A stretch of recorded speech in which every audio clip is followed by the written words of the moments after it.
এমন কিছু অপূর্ণতার গল্প থাকে যে গল্পগুলো মানুষের হৃদয়ে কড়া নেড়ে যায়। প্রতিটা রিলেশন ভালোবাসা দিয়ে তৈরি হলেও তা টিকে থাকে যত্ন এবং দায়িত্ববোধে। তা না হলে সময়ের ব্যবধানে হারিয়ে যায় ভালোবাসা, বাড়তে থাকে দূরত্ব। কিন্তু তবুও কি একে অপরকে ভুলে থাকা যায়? আজকে এমনই একটি হৃদয় বিদারক গল্প নিয়ে হাজির হয়েছি।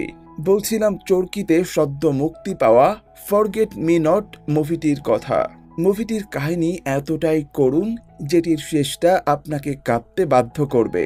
আর সত্যিকারের ভালোবাসা কেমন হওয়া উচিত সেটিও আপনারা এই মুভিটি দেখলে বুঝতে পারবেন। তো চলুন আর কথা না বাড়িয়ে সরাসরি চলে যায় মূল কাহিনীতে। শুধু একটাই অনুরোধ থাকবে, চ্যানেলে নতুন হয়ে থাকলে সাবস্ক্রাইব করে রাখবেন। গল্পের শুরুতেই আমরা দেখতে পাই ফাহিম নামে একটা ছেলে ফুলের তোড়া হাতে একটা রেস্টুরেন্টে প্রবেশ করে। এই সময় একটা ফ্রেন্ড সার্কেল গ্রুপের কনভারসেশন শোনা যায়, যেই দৃশ্যটা আমাদের দেখানো হয় না। ফাহিম অবাক দৃষ্টিতে সেদিকে তাকিয়েছিল। ফাহিম দেখতে পায় মর্তুজা নামে এক ছেলে অর্থি নামের এক মেয়েকে হাঁটু গেড়ে প্রপোজ করতে চাইছে। আশেপাশের ফ্রেন্ডসরা অর্থিকে উৎসাহ দিচ্ছে, কিন্তু অর্থি প্রপোজ একসেপ্ট করতে দ্বিধাবোধ করছে। তবে শেষ পর্যন্ত অর্থি মর্তুজার প্রপোজালটা একসেপ্ট করে নেয়। ফাহিম এসব দেখে আবারও ফিরে যায়। তখন অর্থি ফাহিমের পিছু নেয় এবং তাকে থামায়। এরপর অর্থি ফাহিমের কাছে জানতে চায় সে এখানে কেন, আর এতদিন সে কোথায় ছিল। ফাহিম বলে এটা পাবলিক প্লেস, যে কেউ আসতে পারে। তখন অর্থি বলে গত 5 মাস গায়েব থেকে আজ আমার বার্থডের দিনে হাতে ফুল নিয়ে এখানে আসা তো কোইন্সিডেন্ট হতে পারে না। ফাহিম তখন অর্থির প্রশ্নের জবাব না দিয়ে জানতে চায় ছেলেটা কে ছিল। অর্থি তখন তার হাতের রিং দেখিয়ে বলে আজ তাদের এঙ্গেজড হলো। ফাহিম তাকে কংগ্রাচুলেশন জানিয়ে চলে যাচ্ছিল। তখন অর্থি রাগ দেখিয়ে জানতে চায় সে এতদিন কোথায় ছিল। ফাহিম বলে সেটা জেনে আর লাভ কি, তুমি তো মুভ অন করেই ফেলেছ। এসব বলে ফাহিম চলে যায়, কিন্তু অর্থির এই বিশেষ দিনটি এলোমেলো হয়ে যায়। এদিকে মর্তুজা তাকে খুঁজতে খুঁজতে চলে আসে। এরপর খাবার টেবিলে বসে অর্থির বান্ধবীরা মর্তুজার প্রপোজালের ছবি সোশ্যাল মিডিয়াতে আপলোড দিতে চায়। তখন অর্থি জানায় সে এখনই এই বিষয়টা রিলেটিভদের জানাতে চাচ্ছে না, আর এই অজুহাত দেখিয়ে সে ছবি আপলোড দিতে বারণ করে। এরপর মর্তুজা অর্থিকে তার বাসায় দিয়ে আসতে চায়, কিন্তু অর্থি না করে দেয়। মর্তুজা বিভিন্নভাবে চেষ্টা করে অর্থিকে কনভিন্স করতে, কিন্তু অর্থি জানায় সে খুবই টায়ার্ড, আর তাই সে একাই যেতে চায়। অর্থি তখন একাই বাসায় যাচ্ছিল আর উদাস মনে বাইরে তাকিয়েছিল। তখন তার অতীতের একটা দিনের কথা মনে পড়ে যায়। একদিন অর্থি সিএনজি নিয়ে যাচ্ছিল আর ফাহিম ফুটপাত দিয়ে হাঁটছিল। অর্থি তখন সিএনজি থামিয়ে ফাহিমকে তুলে নেয় আর জানতে চায় ফাহিম কেন তাকে ফলো করছে। তখন ফাহিম বলে আমি তোমাকে ফলো করতেছি নাকি তুমি আমাকে অ্যাভয়েড করতেছো? আমাদের মধ্যে যা হয়েছে সব মিউচুয়াল হয়েছে। এ সময় সিএনজি স্টার্ট হচ্ছিল না। তখন দুজন হাঁটা শুরু করে। তখন অর্থি বলে শোনো, স্টাডি ট্যুরে যা হয়েছে ভুলে যাও, আই ওয়াজ ড্রাঙ্ক। তখন ফাহিম বলে ইউ কিসড মি। এমনি এমনি কিভাবে ভুলে যাব? অর্থি বলে আমি কিছু করি নাই, তুমি শুরু করছো, আর আমি জাস্ট পার্টিসিপেট করেছি। আর যা হবার হয়েছে। এখন অর্থি কোনো রিলেশনে যেতে চায় না। তখন ফাহিম বলে আমার মনে হয় আমাদের মধ্যে কোনো কানেকশন আছে, যেটা আমি ফিল করি। কিছুদিন গেলে হয়তো তুমিও ফিল করতে পারবা। অর্থি তখন ফাহিমের এসব কথাই কিছুটা অবাক হচ্ছিল। তখন ফাহিম বলে আমি তো তোমাকে কোনো কমিটমেন্টে যেতে বলি নাই, আমরা চেষ্টা করি, যদি ভালো না লাগে তাহলে বাদ, যে যার রাস্তায়। অর্থি তখন সাথে সাথেই ফাহিমের কথায় রাজি হয়ে যায়। তবে সে ফাহিমকে কিছু শর্তের কথা বলে। ফাহিম তখন এক পা উঁচু করে বলে সে অর্থির সব শর্ত মানতে রাজি। ফাহিম তখন অর্থিকে বলতে থাকে যে আমি তো ভাবছি তুমি রাজি হবে না, কিন্তু তুমি যে এত সহজে রাজি হয়ে যাবে এটা আমি কখনোই ভাবি নাই। এই দেখো, তোমাকে পটানোর জন্য তোমার ছবিও এঁকে এনেছিলাম। এসব কথা শুনে অর্থি এবার ভীষণ রেগে যায়। আরেকটা সিএনজি ডাক দেয়। এরপর সে ফাহিমের হাত থেকে ছবিটা নিয়ে সিএনজিতে উঠে পড়ে। এরপর সিন বর্তমানে ফিরে আসে। অর্থি তখন হাতের রিংটা দেখে খুবই আনমনা হয়ে যায় আর ভাবতে থাকে হারিয়ে যাওয়া ফাহিম আবার ফিরে এসেছে। সে কি করবে কিছুই বুঝে উঠতে পারে না। এরপর সে রিংটা খুলে তার ব্যাগে রেখে দেয়। অর্থি বাসায় আসলে তার মা বের হচ্ছিল। তখন সে অর্থির রিংটা দেখতে পায়। অর্থি তখন কিছুটা অবাক হয় আর ভাবতে থাকে তার মা কিভাবে এঙ্গেজমেন্টের বিষয়টা জানলো। মূলত মর্তুজা অর্থিকে সারপ্রাইজ দেওয়ার জন্য অর্থিকে না জানিয়েই তার বাবা মাকে এঙ্গেজমেন্টের বিষয়টা জানিয়ে দিয়েছে। অর্থি তখন তার ব্যাগ থেকে রিংটা বের করে তার মাকে দেখায়। তখন তার মা আবার রিংটা তার হাতে পরিয়ে দেয় আর বলে যে হসপিটাল থেকে ইমার্জেন্সি একটা কল আসছে, তাই তাকে যেতে হচ্ছে। মূলত অর্থির মা হচ্ছে একজন ডক্টর। পরের দিন অর্থি অফিসে যায় এবং একটা মিটিংয়ে জয়েন করে। তখন তাকে নাস্তা করার জন্য সমুচা দেয়া হয়। আর এটা দেখে অর্থির পুরনো একটা দিনের কথা মনে পড়ে যায়। একদিন অর্থির খুব মন খারাপ ছিল। তখন ফাহিম 1 প্লেট বোম্বাই মরিচের ঝাল সমুচা দিয়ে নিয়ে আসে। এটা দেখে অর্থি আরও রেগে যায় আর বলে, একটু পর আমার এক্সাম, আমার রিভিশন দেওয়া উচিত, আর আমি এখানে বসে তোমার সাথে সমুচা খাচ্ছি। তখন ফাহিম বলে, এক্সামের আগে রিভিশন না, রিল্যাক্স দরকার। তারা দুজন তখন তাদের সুন্দর স্বপ্নগুলো শেয়ার করতে থাকে। এরপর দৃশ্য বর্তমানে আসে। মিটিং শেষ করে সবাই চলে যায়। মর্তুজা এবার তার বাবা মাকে অর্থির বাসায় পাঠাতে চায়, কিন্তু অর্থি বলে সে তার বাবা মার সাথে কথা বলে মর্তুজাকে জানাবে। বাইরে এসে অর্থি ফাহিমকে কল দেয়, কিন্তু ফাহিমের ফোন অফ ছিল। এরপর আবারও ছোট একটি ফ্ল্যাশব্যাক দেখানো হয়। একদিন ভার্সিটিতে অর্থি আর ফাহিম ক্লাসের বাইরে কথা বলছিল। তখন তারা পাশ থেকে কারো শব্দ শুনতে পায়, তাই তারা দুজন তখন আড়ালে গিয়ে লুকায় আর একে অপরকে কিস করে। অর্থি তখন ড্রাইভ করছিল আর তার এই দিনগুলোর কথা মনে পড়ে যায় আর প্রচণ্ড মন খারাপ হয়। তাই সে মর্তুজাকে একটা ভয়েস মেসেজ করে আর মর্তুজার কাছ থেকে কিছুদিন সময় চেয়ে নেয়। এরপর অর্থি চলে যায় ফাহিমের বাসায়। অনেকক্ষণ কলিং বেল চাপার পর বুয়া এসে দরজা খুলে দেয়। সে তখন অর্থিকে জানায় ফাহিম হসপিটালে ভর্তি, ছাদ থেকে লাফ দিয়েছিল, ওর অবস্থা খুব একটা ভালো না, সবাই এখন হসপিটালে। এটা শুনে অর্থি একদম হতভম্ব হয়ে যায় আর তাড়াতাড়ি করে হসপিটালে আসে। তার সামনে দিয়েই তখন ফাহিমকে আইসিইউতে নেওয়া হয়। মূলত অর্থির মা ফাহিমের ট্রিটমেন্ট করছে, আর গতকাল যে সে ইমার্জেন্সি হসপিটালে আসলো সেটা মূলত ফাহিমের জন্যই। অর্থির মা অর্থিকে জানায় ফাহিমের অবস্থা একদমই ভালো না। অর্থিকে দেখে ফাহিমের বন্ধু সজীব এগিয়ে আসে। সে অর্থিকে জানায় ফাহিমের অবস্থা একদমই ভালো না, লাইফ সাপোর্টে আছে, 6 তলার উপর থেকে পড়েছে, বুকের এক পাশের হাড় একদম গুঁড়ো হয়ে গেছে, বাঁ পাটাও কেটে ফেলা হয়েছে।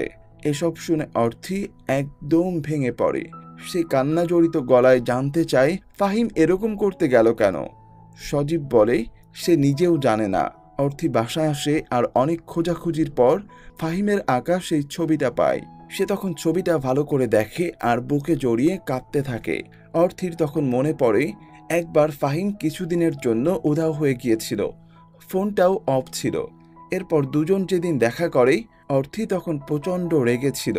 ফাহিম বলে সে হঠাৎ করেই চলে গিয়েছিল, তাই সে অর্থিকে জানাতে পারেনি, আর তার ফোনে পানি ঢোকার কারণে ফোন অফ ছিল, এজন্যই সে অর্থির সাথে যোগাযোগ করতে পারেনি। কিন্তু অর্থি এসব এক্সকিউজ মানতে পারে না, কারণ অর্থির মতে রিলেশন শুরু হয় ভালোবাসা দিয়ে আর টিকে থাকে দায়িত্ববোধ দিয়ে। তাই এই রিলেশন কন্টিনিউ করতে সে ফাহিমকে কিছু টার্মস অ্যান্ড কন্ডিশন দিতে চায়। আর বরাবরের মতোই ফাহিম এক পায়ে রাজি হয়ে যায়। কিন্তু তার আগে ফাহিম অর্থিকে ডেডিকেট করে একটা গান শোনায়। সত্যি বলতে গানের কথাগুলো বেশ মজার ছিল, যার কারণে অর্থির মন নিমিষেই ভালো হয়ে যায়। এরপর অর্থি সজীবের সাথে দেখা করে। আসলে তারা কেউই বুঝতে পারছে না যে ফাহিম হঠাৎ কেন চলে গিয়েছিল, আবার ফিরে এসে এমন কাজ কেন করলো। এরপর সেখানে ফাহিমের মায়ের সাথে অর্থির দেখা হয়। তখন ফাহিমের মা অর্থির কাছে জানতে চায় তার আর ফাহিমের পরিচয় কিভাবে হলো। তখন অর্থি জানায় ফাহিমকে ভার্সিটির সবাই চেনে। ভার্সিটির ফি কমানোর জন্য ফাহিম আন্দোলন শুরু করেছিল। এরপর 2 সেমিস্টারের জন্য ফাহিমকে সাসপেন্ড করা হয়। এরপর অর্থি আবার সজীবের সাথে দেখা করে আর জানতে চায় ঘটনার দিন বাসায় কে কে ছিল। সজীব জানায় ফাহিম তো ফ্ল্যাটে একাই থাকতো, ওই টাইমে হয়তো কাজের লোক ছিল, আর তাছাড়া ফাহিমের মা তো ওই বাসাতেই থাকে না, বিয়ের পর সে হাজবেন্ডের সাথে থাকে। এ সময় অর্থি জানতে পারে ফাহিমের মায়ের এটা সেকেন্ড ম্যারেজ। পরের দিন সকালে বাইরে একটা বিড়াল ডাকছিল। অর্থির মনে পড়ে একদিন ফাহিম তার জন্য একটা বিড়ালের বাচ্চা নিয়ে আসে, যেটা দেখে অর্থি খুব খুশি হয় আর বলে নিশ্চয়ই ওর মা ওকে খুঁজতেছে। ফাহিম বলে আচ্ছা, আমি যদি কখনো হারিয়ে যাই তুমি কি করবা? অর্থি বলে তুমি তো বিড়ালের বাচ্চা না, হারাবে কেমনে? তারপরও হারালে আমি তোমাকে খুঁজে বের করব। অর্থি জানতে চাই সে হারালে ফাহিম কি করবে। তখন ফাহিম বলে সে অর্থিকে হারাতেই দিবে না, এইভাবে সারা জীবন ধরে রাখবে। এসব মনে করে অর্থি খুব কষ্ট পায়। এরপর অর্থি মর্তুজার সাথে দেখা করে আর বলে অর্থির মনে হচ্ছে সবকিছুতে খুব তাড়াহুড়া হচ্ছে আর এই জন্য তার একটু সময় দরকার। তখন মর্তুজা অর্থির এই মতামতকে সম্মান জানায়। এরপর অর্থি হসপিটালে যায়। সেখানে অর্থি ও ফাহিমের মা আর ফাহিমের ফুপি ছিল। ফাহিমের ফুপি ফোনে কাউকে ফাহিমের অবস্থার কথা বলছিল আর অনেক কান্না করছিল। ফাহিমের ফুপুর কান্না দেখে অর্থিও সহ্য করতে পারে না। সে ফাহিমের ফুপিকে জিজ্ঞাসা করে, আপনি কি সুইডেন থাকেন? ফাহিম কি সুইডেন ছিল? তখন ফাহিমের ফুপি বলে, আমি ফাহিমকে সুইডেন নিতে চেয়েছিলাম, কিন্তু ওর মা যেতে দেয়নি। যদি ফাহিম আমার সাথে থাকতো তাহলে আজ এমন হতো না। অর্থির কাছে বিষয়টা খটকা লাগে, কারণ ফাহিমের মা তাকে বলেছিল ফাহিম এতদিন সুইডেন ছিল। এর মধ্যে ফাহিমের মা চলে আসে আর বলে যে ডক্টর বলছে বাঁচার কোনো চান্স নাই। ফাহিমের ফুপুও লাইফ সাপোর্ট খুলে দিতে বলে। সে বলে শুধু শুধু ছেলেটা কষ্ট পাচ্ছে। পরের দিন অর্থি ফাহিমের বাসায় যায় আর ফাহিমের মাকে জিজ্ঞাসা করে আসলে ফাহিম 5 মাস কোথায় ছিল। ফাহিমের মা বলে আমি জানি না, আমার সাথে রাগ করে ও বাড়ি থেকে চলে গিয়েছিল। কোথায় গিয়েছিল, কোথায় ছিল আমি আসলেই জানি না। অর্থি তখন বলে তাহলে আপনি কেন বললেন ও সুইডেনে ছিল? ফাহিমের মা জানায় কারণ ফাহিম সেদিন যাওয়ার আগে বলে যায় ওকে খোঁজাখুঁজি করা হলে ও সুইসাইড করবে। সে তখন ফাহিমের কথা মনে করে অনেক কান্না করতে থাকে আর অর্থিকে জানায় সে ফাহিমের অনুমতি নিয়েই আরেকটা বিয়ে করেছিল, কিন্তু বিয়ের পর ফাহিম একা থাকা শুরু করে। ফাহিমের মা কাঁদতে কাঁদতে বলে তার কারণেই ফাহিম এমনটা করেছে, এসবের জন্য সেই দায়ী। এরপর অর্থি চলে যায় আর সজীবকে ফোন দিয়ে জানতে চাই আচ্ছা ফাহিম সুইডেন যাওয়ার আগে কি তোমরা বান্দরবান গিয়েছিলে? এরপর সজীব জানায় হ্যাঁ গিয়েছিলাম। এরপর ফ্ল্যাশব্যাকে দেখা যায় বান্দরবান থেকে ফেরার পর অর্থি ফাহিমের উপর খুব রাগ করে তাকে না জানিয়ে যাওয়ার জন্য। তখন ফাহিম বলে সে তো অর্থির জন্য গিফট আনার জন্যই বান্দরবান গিয়েছিল। অর্থি তখন তার কাছে গিফট চায়। তখন ফাহিম বলে গিফট তো এখানে না, বান্দরবানে। সেদিন আরও কিছু বিষয় নিয়ে দুজনের মধ্যে কথা কাটাকাটি হয়। দৃশ্য বর্তমানে আসে। অর্থি বান্দরবানের উদ্দেশ্যে রওনা দেয়। পাহাড় পর্বত ঝর্ণাধারা পেরিয়ে অর্থি যেতে থাকে সেখানে যেখানে ওই সময়টায় ফাহিম এসেছিল। একটা মেয়ে অর্থিকে একটা বাড়ি দেখিয়ে দেয়। সেই বাড়ির একজন লোকের কাছে অর্থি তার পরিচয় দিলে লোকটা সহজেই অর্থিকে চিনতে পারে। সে বলে ফাহিম দাদা খুব ভালো মানুষ ছিল। পাহাড়ে একটা ঝুম ঘর ছিল যেটা ফাহিম দাদার খুব পছন্দ ছিল। এখান থেকে যাওয়ার আগে সে আমাকে কিছু টাকা দিয়ে বলে ঘরটা সাজিয়ে রাখতে, কারণ সে তার মনের মানুষকে নিয়ে এখানে আসবে। কিন্তু কিছুদিন পর সে আবার একা ফিরে আসে। তাই আমি জিজ্ঞেস করলাম মনের মানুষ আসলো না দাদা? সে কোনো কথা বলল না। তারপর এই জুম করে প্রায় 5 মাস ছিল। সে বেশি কথা বলতো না, নিজের মতোই থাকতো। একবার আমি জিজ্ঞেস করলাম কেমন আছো দাদা? সে বলেছিল এই প্রশ্নের উত্তরটা এক কথায় বলা যায় না, আর এত কথা শোনার ধৈর্য কারো নেই। কয়েকদিন আগে তো আপনার জন্মদিন গেল, তাই না? ফাহিম দাদা তো আপনার জন্যই ঢাকা গিয়েছিল। যাওয়ার আগে আমাকে বলে গিয়েছিল জুম ঘরটা দেখে রাখতে। পরের দিন আবার ফোন করে বলল যে ঘরটা যেন পুড়িয়ে ফেলি, কিন্তু আমি পুড়াই নাই। আমার মনে হয়েছিল সে রাগ করে বলছে। পরের দিন সকালে অর্থি সেই জুম ঘরটাতে যায়, যেটা সত্যি অসাধারণ ছিল। সেখানে ছিল ফাহিমের পড়ার কিছু বই। ঘরের জানালা দিয়ে পাহাড় দেখা যায়। সেখানে একটা বারান্দাও ছিল যেখানে দাঁড়ালে পাহাড়গুলো খুব ছোট মনে হতো। অর্থি তখন ফাহিমের কথা মনে করে খুবই কষ্ট পায় আর কান্না করতে থাকে, কারণ ফাহিম অর্থির ইচ্ছা পূরণ করার জন্যই এই জুম ঘরটা রেখেছিল। এরপর অর্থি জুম ঘরটা পুড়িয়ে দেয়, কারণ সে তো আসলেই ফাহিমকে বুঝতে পারেনি, সে ফাহিমের যোগ্য না। অর্থি ফিরে এসে দেখে ফাহিম আর বেঁচে নেই। ফাহিমের মা কবরের পাশে দাঁড়িয়ে রয়েছে।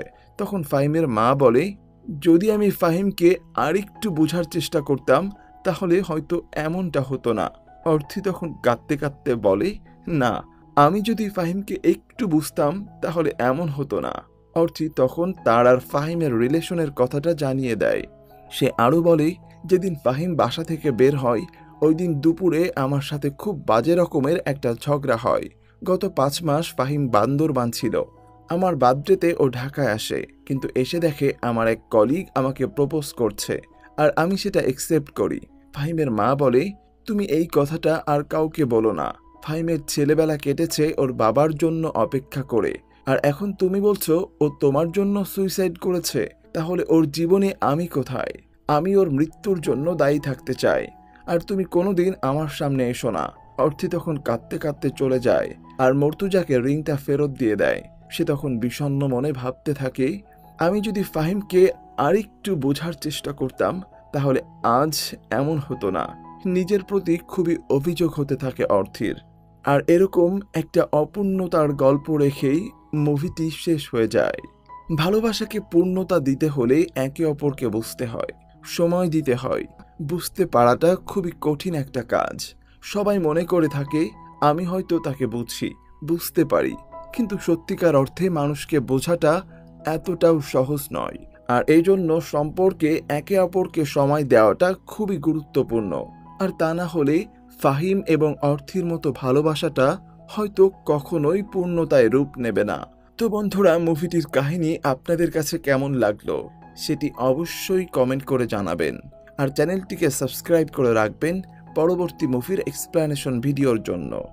ধন্যবাদ।